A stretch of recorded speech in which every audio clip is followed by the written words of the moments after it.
been a short time since our last little get-together, hasn't it? I said I was watching the Marvel Cinematic Universe movies, and I'm sorry, I just realized that I have something sitting on the shelf that I put my phone on to film the videos, and it's like a row of cases for video games, and they just fell to the side, and I didn't notice that until now, so it just distracted me. But anyway, so I said I was watching the Marvel movies, so after Iron Man 2, next up is Thor. And I still haven't seen Captain America yet, so I should probably get on that so I can have consistent uploads. Oh well! Yeah, I watched Thor. Let's just get general thoughts out of the way. It's alright, pretty good. Not as bad as Iron Man 2. Would I say, oh man, another thing fell. I keep looking at this I'm getting a little more annoyed now. And I don't know why. Oh, a third thing fell. What the hell? Anyway, yeah, Thor was pretty good. Not as bad as Iron Man 2. Not as good as Iron Man 1, I guess. Iron Man 1 definitely had a unique feeling to it. This one feels more like they're still finding their footing when it comes to the Marvel formula or whatever you want to call it. Again, which isn't automatically a bad thing. I think it's kind of nice that then each movie feels a little more unique, because that's one of the big criticisms, especially at this point, that people will bring up against the MCU, is that the movies are formulaic, which is, you can debate whether that's a good or bad thing necessarily. I don't think it necessarily is, but whatever. So this first Thor movie, it's our first introduction to Thor as a character, played by Chris Hemsworth. Yeah, that's the name of the guy, probably. One of the Chris's, I don't know. They're all in the Marvel movie. They're all there. I went to high school with a guy named Chris. We weren't really friends, but he's probably in these movies. Who else? Fucking Chris Evans, Chris Pratt. Probably more. Probably. Is the guy who plays Phil Coulson, is his name Chris? I looked it up, so during my stuff for the last video, but I didn't. I know it starts with a C. Anyway, I'm getting sidetracked. I'm here to talk about Thor. It's fine. This is not going to be anywhere near as long as that last one, even though I've talked for 3 minutes, and most of that has been about the name of the actor who plays Thor. There's just not a lot to go off of. I mean, I think you're definitely going to have more fun with this if you're a fan of Norse mythology, which probably most people are only fans because of Thor and the Marvel movies, which is kind of ironic. The characters are fun enough. I really wasn't a huge fan of Natalie Portman's character's gang. I couldn't, I never really got super attached to them. It's only ever, oh, well, I don't want anything bad to happen to Natalie Portman because she is really important to Thor, and I don't want something bad to happen to Thor, It's like, I only care about these characters because the characters I actually like care about them. I don't care about them for myself, which is kind of sucks. Which is just, they don't really give them a whole lot to do, in this movie about, gods, or at the very least demigods when it comes to Thor's friends, Sif and the Three Musketeers. I looked up their names right before filming. I don't remember any of them because I don't care. They weren't really none of them were. I only remember Sif because they name all of them, but they put more emphasis on her because she's a girl or whatever. And I mean, at the beginning when Thor is talking to each of them, their exchange is the only funny one. But yeah, and I don't know their names. I just know them as the Asian one, the guy who reminds me of Gimli, and the guy with the stupid mustache. They aren't characters, they're just there. How did this become unbuttoned? All right, well, we're leaving it. We got a shirt unbuttoned.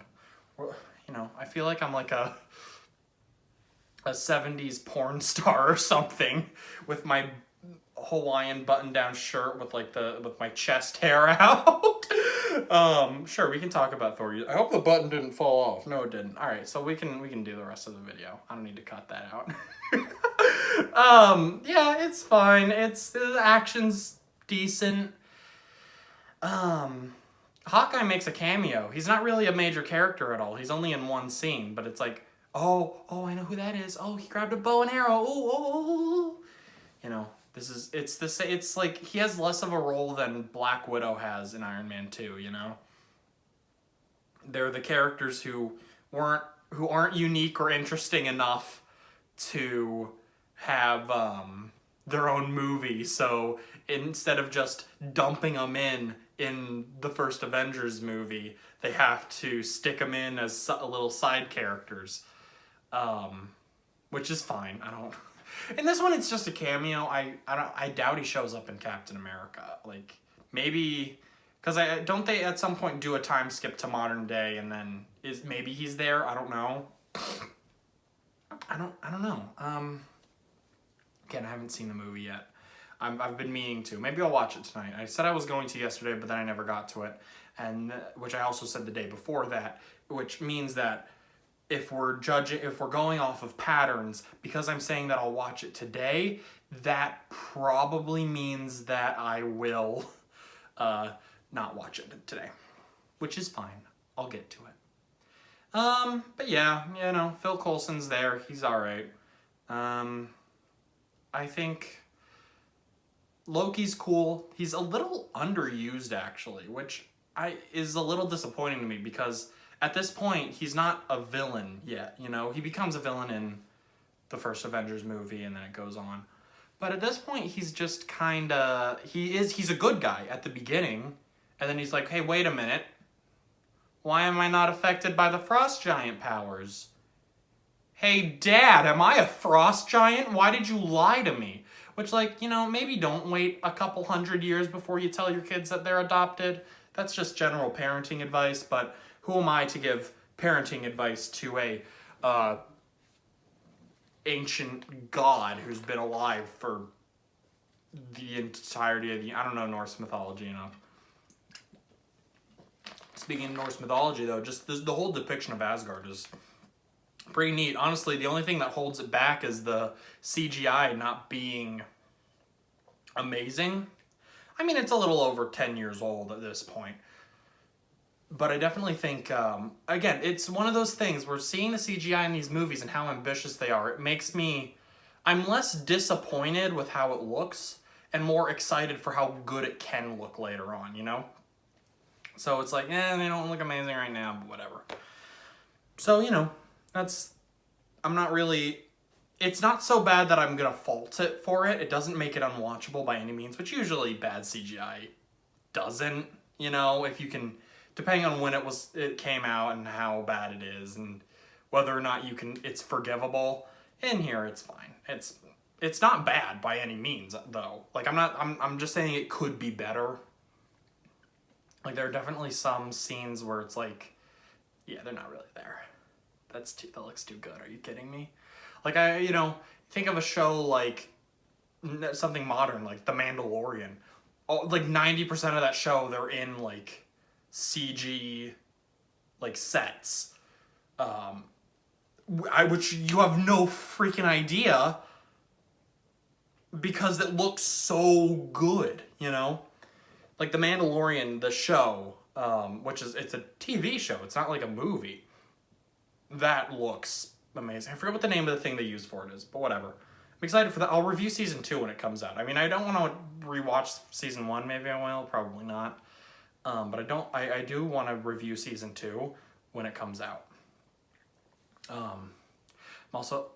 But again, you know, that's the problem, is I've spent a decent chunk of this review not really talking about the movie itself, which it's kind of forgettable, not in a bad way, the way that Iron Man 2 was. It's not bad, it's just okay. If I had to rank them, it would be number 1 is Iron Man, number 2 is then there's like a little bit of a distance, then Thor, then way down is Iron Man 2. Which, you know, it'll probably get filled out all around. Hopefully, I'm sure they get better because, again, all the other ones I've seen are more fun, you know? I've seen Avengers. That's a fun movie. It's a good superhero movie.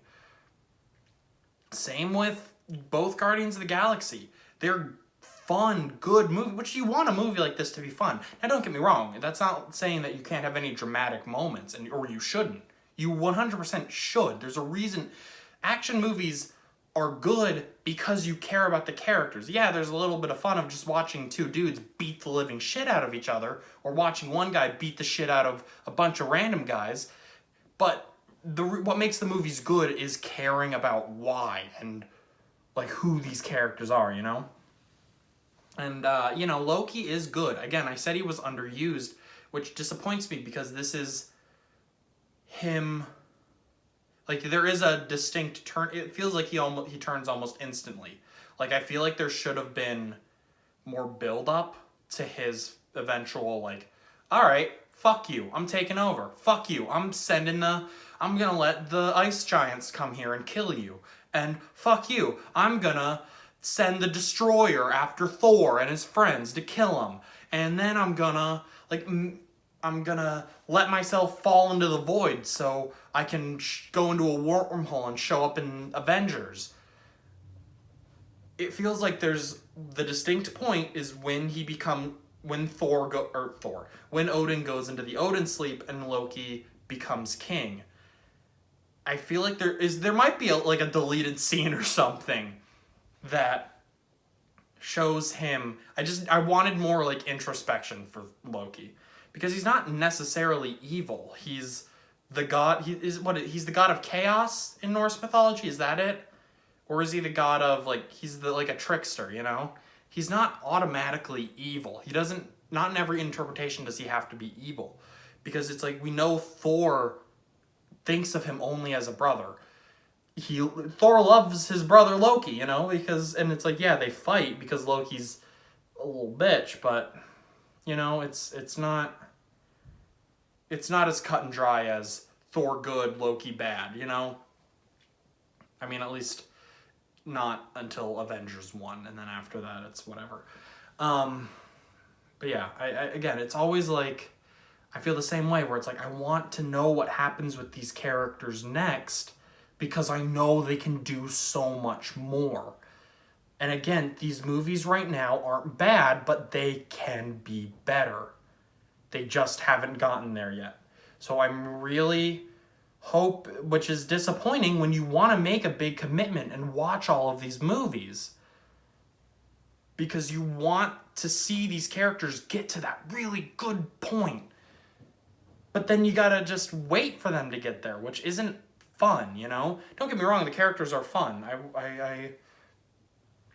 A lot of the Thor stuff is just generic, like, oh, he's a god, he's from Asgard, he's not a human, he doesn't know what coffee is, you know, like shit like that, which normally I hate. They do it decently well. Like, you know, that's normally a trope that I absolutely hate. But in this, they actually didn't, I didn't find myself as annoyed with it as I thought I would be, which is definitely nice, because that's, again, one of those tropes that I just, like fish out of water type stuff, like that, where it's like, oh, he's not normal, watch him try to figure out how normal things work. You know, like, just fuck off. Can we get to the point where he has a basic understanding of our world, please? I really don't want to deal with this, you know? Which, again, they were really good at circumventing that and not being terrible, you know? So it's definitely appreciated. Action scenes, there's the fight at the beginning, which is okay, with Thor and his friends against the ice giants. Again, it was nice to see like a Loki before he like gets his staff and is using all these powers and shit, you know. It does later on. Then you have the one against the destroyer, I think. Oh, there's the one where Thor's breaking into the shield base to get his hammer. That was decent. It served its purpose. It's not anything amazing. It wasn't like one of those ones where I'm watching, I'm just like, okay. Oh, he hit the guy. Oh, whatever, you know. I'm like, okay, yeah, let's let this guy, like, get him, man, go, do it, get your hammer, bro. And then you see how hard he's fighting to do this and to get back Jane Foster. I think that's Natalie Portman's character's name. I wanted to actually say the character's name so you don't think, so you guys know that I actually pay attention when I'm watching these movies. But although I probably wouldn't have remembered it if I hadn't looked it up. I mean, it's the same thing as when I watched Iron Man and I'm like, yes, Jeff Bridges' character. Yes, he's the bad guy. It's like, yes, Natalie Portman's character. Yes, she's the love interest. Yes. You know, I'm trying, guys. I'm a little stupid. You might not realize this. But, how many times in these videos do I say, it was pretty good. When, yeah, it just was pretty good. Nothing special. Nothing amazing. Again, it's not bad. Like, it's not a case like Iron Man 2 where the more I talk about it and actually think about the movie I just watched, the more I'm like, wait a minute, this fucking sucks. No, I'm by no means do I feel like that. But yeah, you know, definitely a decent movie. I don't want to stretch this out any longer than I have to. But yeah, good movie. I guess if I had to give it a number score, maybe like a... What did I give Iron Man? I gave Iron Man like a 7 or 8 out of 10. I guess I'll give this one like a 6 or 7 out of 10. Like, it's above average. Like 6 out of 10 I think is good. Because it isn't... Because, you know, I'm not an American... I'm not part of the American educational system. You know, here, a 5 out of 10 is average because it's in the middle. I'm not gonna... It's not like, oh, a movie is just okay at a 7 out of 10. Because what the fuck is the point of the 0 through 6 if the only, like, if anything below a 7 is bad, you know? I don't like reviews. I don't like using review scores like that. Like, 5 is average. It's right in the middle. But, so yeah, I think probably a 6. 6, I think, is solid. It's above average. Nothing amazing. Definitely. I'm not like, it's not like it's not one of those movies where I come out of it and I'm like, I didn't need to see that. And it's not bad. It's just okay.